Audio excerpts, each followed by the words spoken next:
तर आता सर्व लाडकी बहिणींसाठी एक खूप महत्त्वाची सूचना आलेली आहे. की हे सर्व लाडकी बहिणींसाठी आहे, ज्यांचे ई-के-वाय-सी झालेली आहे, ज्यांची ई-के-वाय-सी झालेली नाही, ज्यांना हप्ता आत्तापर्यंत भेटत आहे आणि ज्यांचे हप्ते भेटत होते, आत्ता थांबलेले आहेत. तरी आता त्यांनी के-वाय-सी केलेले आहे, त्यांना हप्ते परत चालू होतील.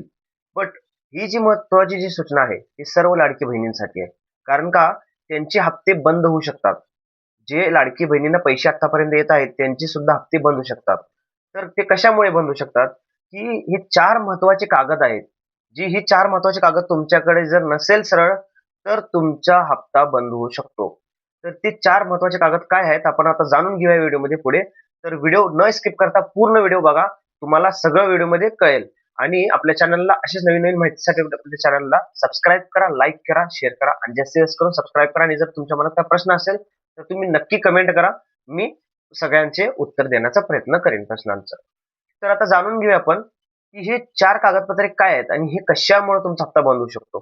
तर आता गव्हर्नमेंटकडून सूचना पण आलेली आहे, की तुमचं पहिलं जे लेडीज आहे, जे लाभार्थी आहे, लाडकी बहीण जे आहे, ते पहिलं फॉर्म भरताना, जे नवीन फॉर्म भरताना लाडकी बहिणीचं, जर ते मॅरिड असेल, तरी सुद्धा त्यांचं जे कागदपत्र आहेत, त्यांनी अजून लग्नानंतरच्या हसबँडच्या नावाने त्यांनी केलेले नाहीयेत. नवऱ्याच्या नावाने त्यांनी केले नव्हते. तर त्यांनी त्यावेळी फॉर्म भरताना त्यांनी वडिलांच्या नावावरनं फॉर्म भरले होते. तर आता त्यांचं जे कागदपत्र आहे, त्यांचं एकतर मॅरेज सर्टिफिकेट त्यांनी नवऱ्याच्या नावाचं केलं असेल किंवा नाहीतर रेशन कार्डमध्ये तर नाव लावलं असेल. बाकीचे डॉक्युमेंट केले नाही. रेशन कार्डमध्ये नाव लावलेलं आहे, बट बाकीचे डॉक्युमेंट काही केलेले नाहीयेत. अजून पण वडिलांच्या नावाचे तिथं आहेत. एकेकांचे असे झालेले आहेत, की आधार कार्ड केलेलं आहे नवऱ्याच्या नावानं, बट बाकीचं पॅन कार्ड, मतदान कार्ड हे डॉक्युमेंट काही केलेले नाहीयेत.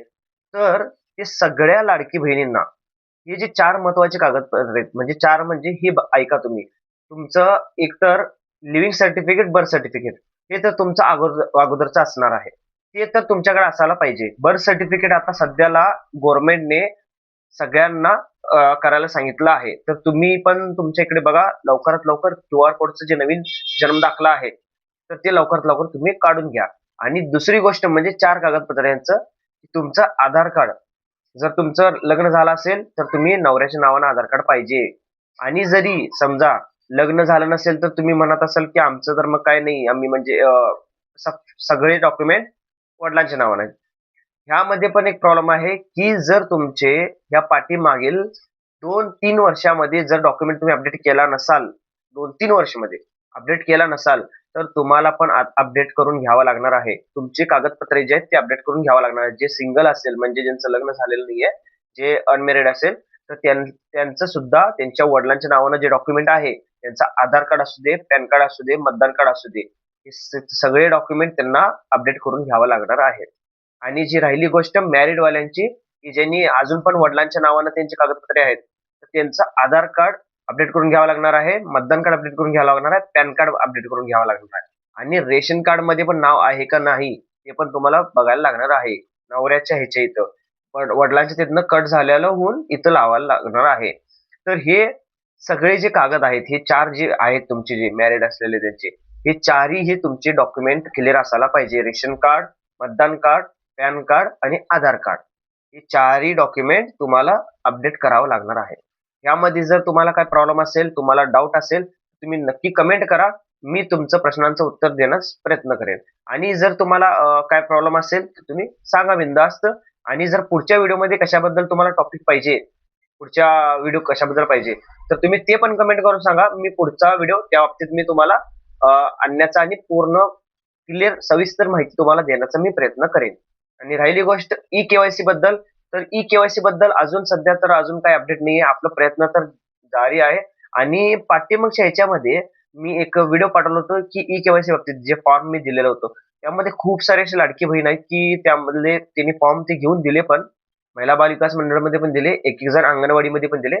आणि एक-एक थोडे लाडकी बहिणींचं मला कमेंट आलेलं आहे, की त्यांनी म्हणजे एक-एक त्यांच्या तिथे अंगणवाडी सेविका जे आहेत, ते फॉर्म घेत नाहीयेत. तर हे जे आहे प्रॉब्लेम ते आता सध्याला कसं आहे, एक-एक ठिकाणी चालू आहे. एक-एक ठिकाणी अंगणवाडी सेविका फॉर्म घेत नाहीयेत. तर बाकीच्या ठिकाणी एक-एक अंगणवाडी सेविका फॉर्म घेत आहेत.